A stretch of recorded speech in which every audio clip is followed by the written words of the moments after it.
I saw him, a tall entity clothed in a black robe, so black it reached past the depths of darkness I felt inside my heart. I'd been upset. Not about one thing in particular, but multiple things. I'd made so many mistakes that trying to put myself back together had become harder than reassembling a broken eggshell. A year earlier, I'd lost the most important person in my life, the only girl I truly loved, Penny. I can only blame myself. I'd spent the last year blaming myself for betraying her trust. She'd found a new guy. A better guy than I am. One that brought her flowers, took her out on fancy dates, was loyal to her, and all that remained of me, of how many chances I used to have to do all the things for her.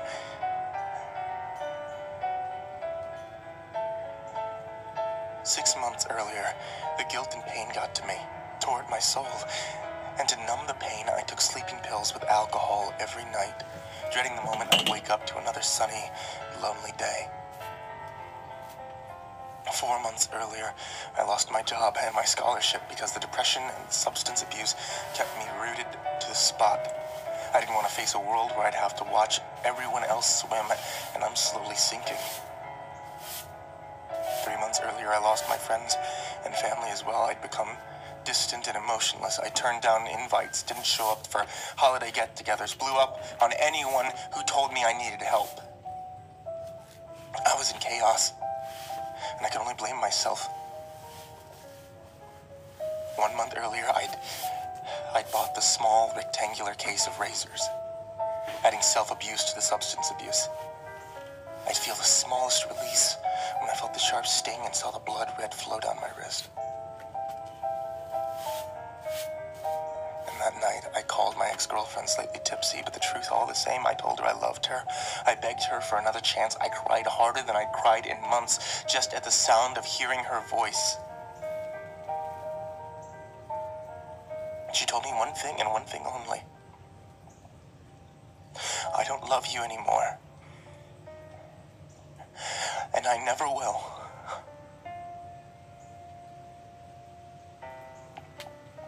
She hung up the phone immediately after, and all I could do was stare blankly at the corner of the room. But as everything hit me at once, it hit me harder. It hit me harder than a car going full speed. I didn't hesitate. I swallowed the rest of the sleeping pills, gulped down the remaining vodka straight from the bottle, and I used those razor blades to cut deeper than I'd ever cut. So here I sat, hopeless and alone. But I wasn't alone. I looked down at my bloody wrists for mere seconds, and when I looked back up,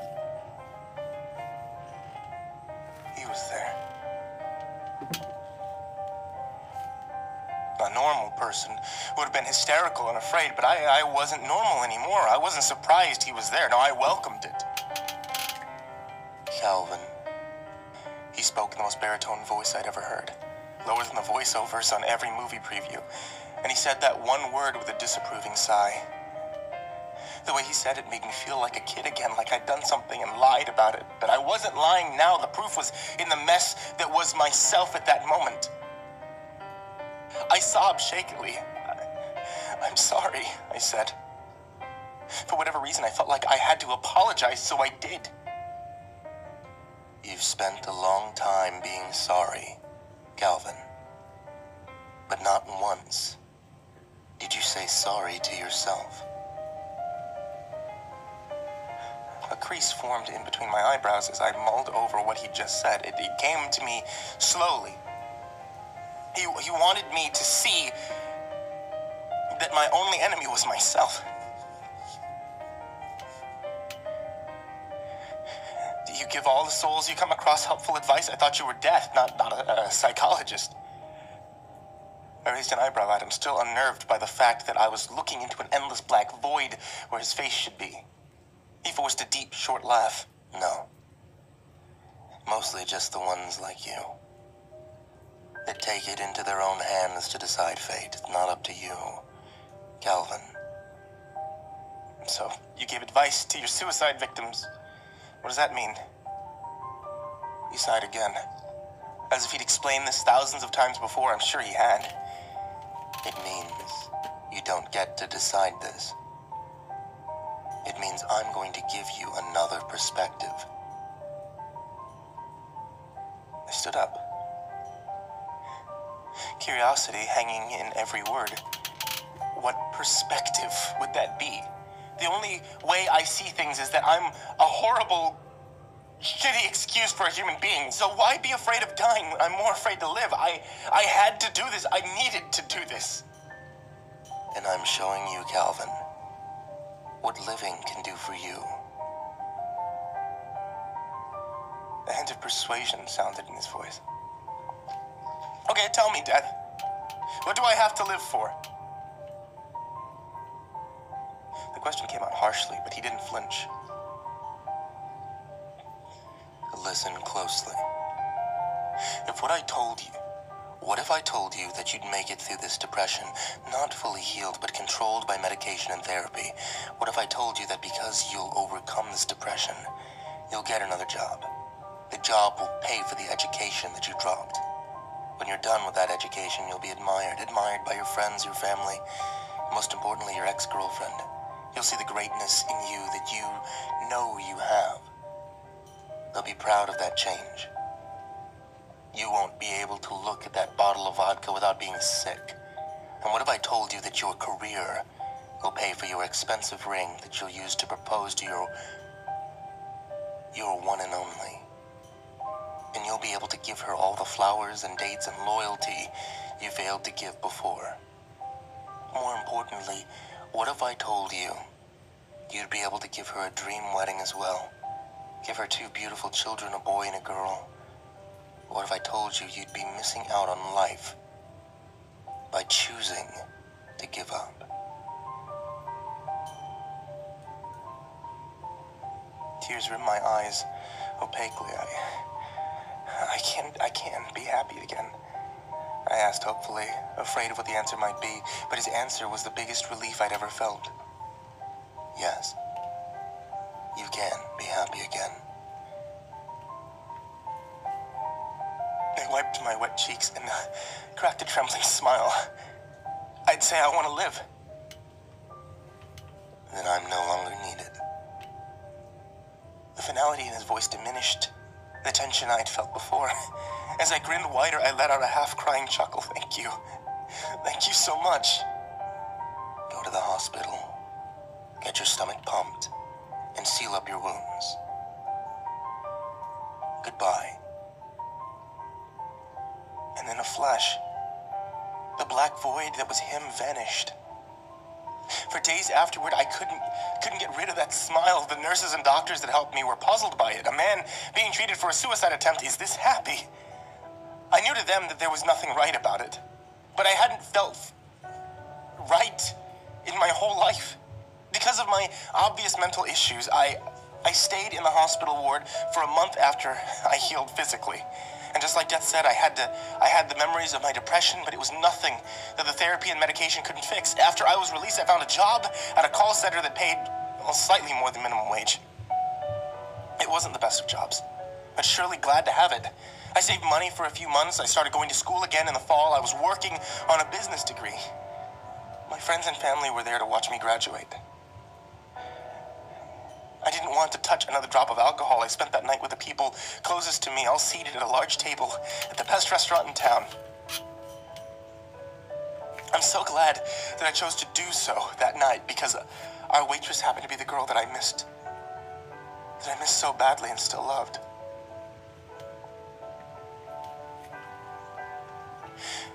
She looked surprised to see me, but she also looked glad. "Calvin?" she said, staring at me as if I was her long-lost twin. I wanted to smile too, but I noticed the faint purple under her right eye. It wasn't completely hidden by her beige foundation. She knew I noticed, and before I could say anything, she began taking our orders. Concerned, I talked to my family and friends as they were leaving that I thought I was going to stay and speak to her. They understood, and after more congratulations, departed. I waited another hour in the twilight-stained parking lot, where I could breathe in the fresh spring breeze. She was one of the first to come out, and she noticed me, propped next to the entrance, halting her stride. Penny's face lit up, and there were tears in her eyes. I knew you'd wait for me, Cal. I knew you were a great guy. I think I've always known you. You've had potential, but I guess I was being my own worst enemy. Those words brought back the tiniest memory of what Death had told me months prior. That I should say sorry to myself and that she needed to do the same. The past is the past, Penny. No animosity. She looked even more grateful then and reached to hug me, and I put a hand on her cheek before she could, and gently rubbed the purple into her eye. Did he do this to you? I asked, concerned, pissed off.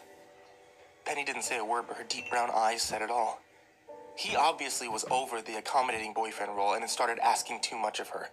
But it would become everything that she needed and more. But I would become everything that she needed and more. I pulled her into a hug and I ran my fingers through her long hair. It won't happen again, love. I'm here now. And after that night, things were better than they'd ever been between me and Penny. She'd gotten away from her abusive boyfriend, and together, we got him the jail sentence that he deserved. We'd spent every moment that we had to spare with each other, and it was like we'd never even parted. Even our old inside jokes remained the same. With time, I'd saved enough to buy her the most beautiful ring that I could find, and I proposed to her, right in the middle of the local high school football field where we'd met so many years ago. A field. Maybe not the best setting for a proposal, but it meant so much to the both of us. Flowers filled our house with fragrant smells. I brought home one every day after work. I made reservations every weekend for dates, and no girl could ever mean as much to me as my Penny.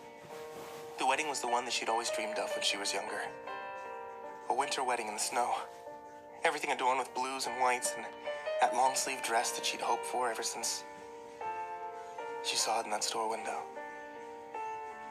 A year after the marriage, Penny came to me with the best news I'd ever received from her. She was pregnant. We found out it was a girl, and I was every bit the happy father when our Violet came into the world. Dark hair just like her mother. 2 years later, we had our son, Jackson.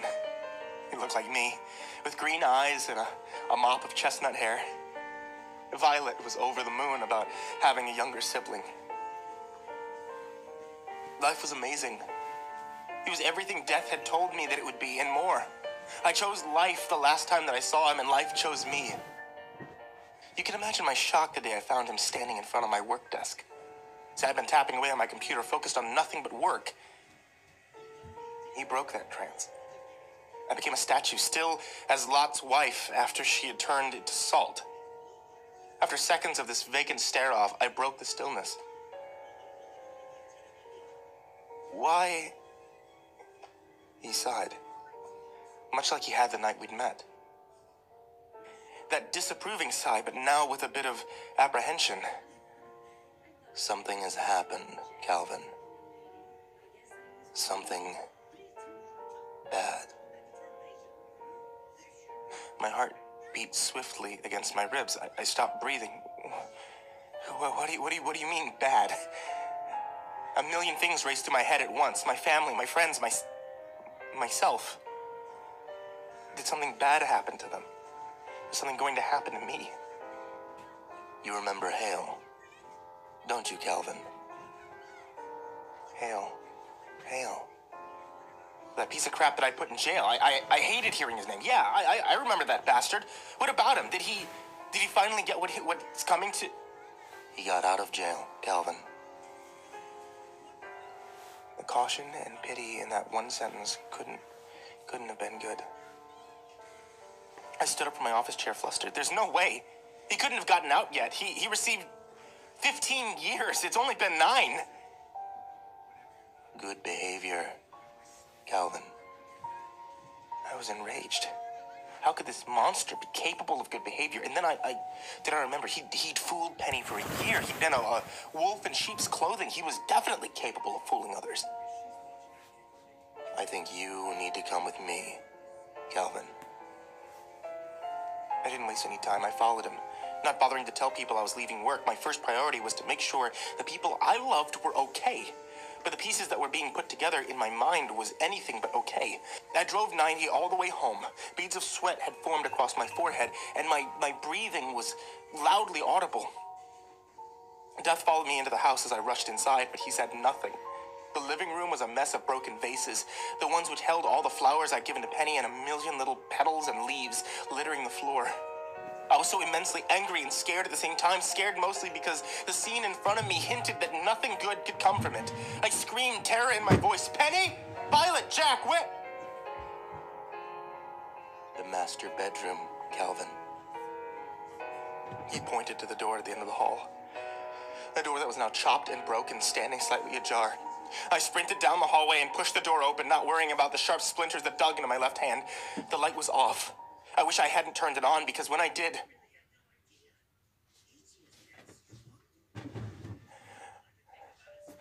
I was met with sheer horror. Blood. Crimson painted across the white carpet and bed sheets on the walls, and painted on the bodies of the three people in my life that meant the most to me. The details are too traumatizing to repeat, but the axe that had been used on all of them was left behind. Embedded into my wife's skull. I fell to my knees in front of them, racking sobs so hard they made me puke, and I couldn't stop crying. I couldn't speak. I was screaming under the weight of emotional pain. I was hurt. But you said it would be better. I turned to Death, screaming and seeing red. You said I'd be happy. Why? I sobbed deeply again, unable to contain the lump in my throat. And you were, Calvin. You were happy for several years. But with a life comes chances. Good ones and bad ones. Everyone suffers, Calvin. Suffer? I have nothing to live for anymore. I've lost my reasons for living, for working, for loving. That's more than suffering. I couldn't contain the contempt in my voice. I got dangerously close to that black hole of a face that Death wore, despite having to look up to see it. You're wrong again, Calvin. I'm here not only for your family, as I do have to do my job. He lifted his bony hand in surrender. But I am also here for you. What? You already know I'm planning to kill myself once again? Psychologist? I spat at his face, hot rage drenched in every word. Actually, yes. I knew you'd try. You'll go get that pistol from the top shelf of your closet and blow your brains out. You'll do it in a few hours in this very room. But I have another perspective for you.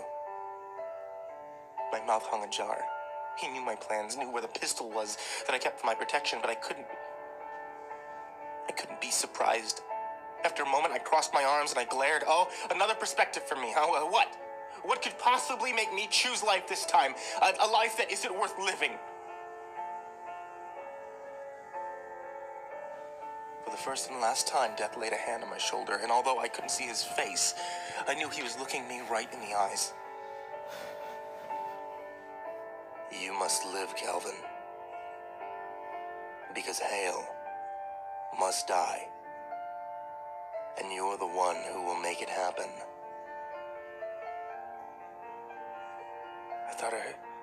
I thought I heard his lips part into a smile. If he had lips. Death made it clear, once again, for me. What do you say, Calvin? I smiled then, too. What must have appeared a sick, sinister grin, but a grin all the same. I'd say, I want to live.